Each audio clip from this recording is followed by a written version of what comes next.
Time ticking on the clock. Baby, I'ma try to score.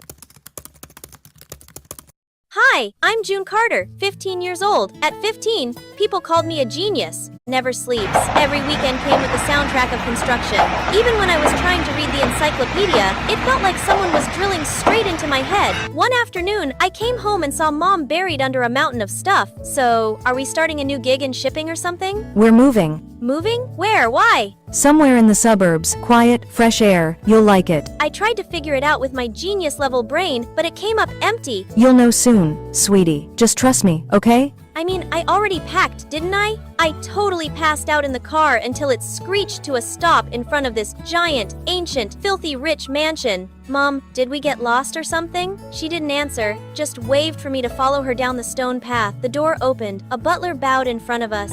Welcome home, Miss Carter. The madam is in her room. Wait, what? 2 minutes later, I was standing next to Mom in a fancy room. On the big bed lay a woman I'd never seen in my life. She looked like royalty. June, this is your grandmother, Margaret. I have a grandma? Yup, I did. She was the CEO of some big deal investment firm. She's fixing her will, but that's not why we're here. June, we're just visiting. Sure, totally believable. But my biggest question was, why the heck didn't Mom ever tell me about her grandma Margaret? Before I could even speak, a man stormed into the room without knocking. Right behind him were a girl and a guy around my age. Turns out he was my uncle, and those two were totally my cousins. This is Clarissa, 17, and Joseph, 16. What perfect timing, huh, June? Clarissa looked like she walked out of a Ralph Lauren ad, chill and full of herself. She shook my hand like she was a queen, and I was the local peasant. Joseph didn't even try to act nice. From the way they looked at me, I could tell they saw me as competition for the inheritance. That night, I just stared at the ceiling, hearing my uncle's voice on loop. What perfect timing, huh, June?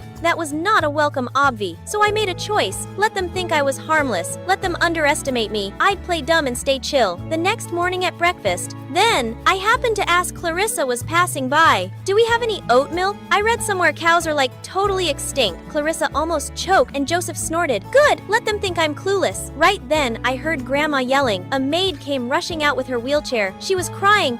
She's being cranky again. She hates looking weak in that chair. So she hadn't left her room in months. Boring. Guess it was time I said hi to Grandma. I made a bold move and asked her out for a stroll. Good afternoon, madam. Your royal chariot a wet. Luckily, she didn't scream at me, but she didn't look thrilled either. Do I look like I'm dying to you? No, but I think the Roses could really use a firm supervisor. They've been kind of rebellious lately. My dumb comment actually made her laugh, and somehow I became the first person to get Grandma Margaret out of her room in forever. That walk changed everything. We got to know each other. Turns out Grandma wasn't cold. She was indeed soft-hearted. I had a feeling Clarissa and Joseph wouldn't win by just showing off. Oh, my lady's out for a garden stroll today. That's when I met Fred, son of the gardener, but honestly, he was closer to Grandma than anyone else in the house. You should have seen them. Meanwhile, I kept dodging my oh-so-charming cousins like a pro. Clarissa was still proudly parading her medals and certificates to Grandma, and of course, she got praised every single time. Have you ever heard of the company's renovation budget, June? She was testing me. Hold on, I'm hurting these ants right now. What did you say?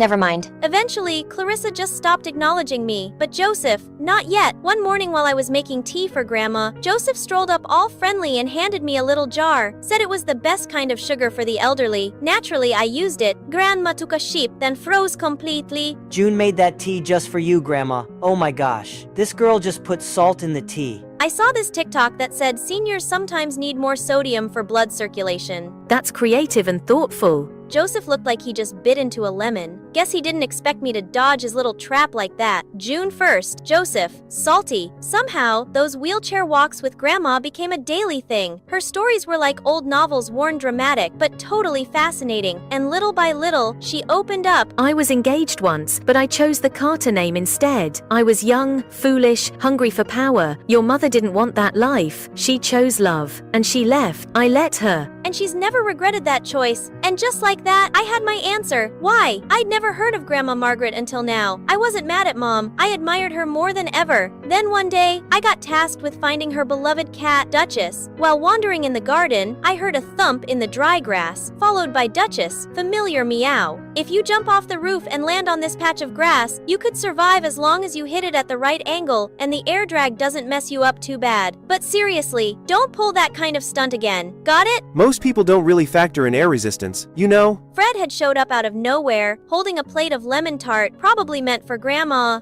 Oh. If you were really clueless, you could never say things like that. He handed me a slice and walked away. That look he gave me was like he saw straight through the act, and that's when I noticed Clarissa and Joseph were there too. I knew it. She's been playing us this whole time, pretending to be all sweet and innocent. Just a fool, Grandma. Not even a second later, the two of them stormed straight into Grandma's room and slammed the door shut. My stomach dropped. If they started digging, they'd definitely find the articles about me, the brainiac who won all those competitions. The harmless little June image would be gone. A little later, the door opened again. Clarissa walked out, calm as ever. Meanwhile, Joseph shot me that smug little smirk of his. Grandma's not in the mood for her walk today. You should go back to your room. Oh, and she wants to talk to you tomorrow morning. And tomorrow night, she's announcing the will. Let your mom know. That night, I couldn't sleep, just like my first night here. But this time, it wasn't about strategy. I was scared. I cared about Grandma, the woman who used to glare at anyone who brought her a wheelchair, who now trusted me to push it. She told me stories no one else had heard. She let me in, and I lied. The next morning, I stepped into her room like I was walking into court, but when she looked at me,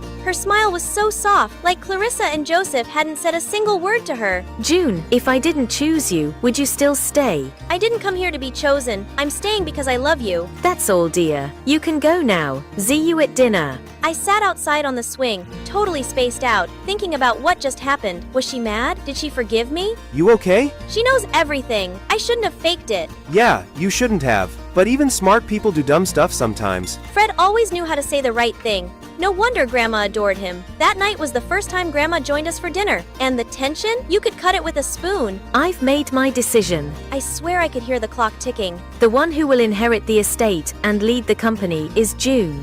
My breath caught. My heart was doing somersaults. Why me? Why someone who didn't even play the game? My uncle stood up so fast. Then he walked straight out of the room. Didn't say a single word. Clarissa didn't flinch. Didn't get mad either. She just froze. But she's a straight-up liar. How could you trust her?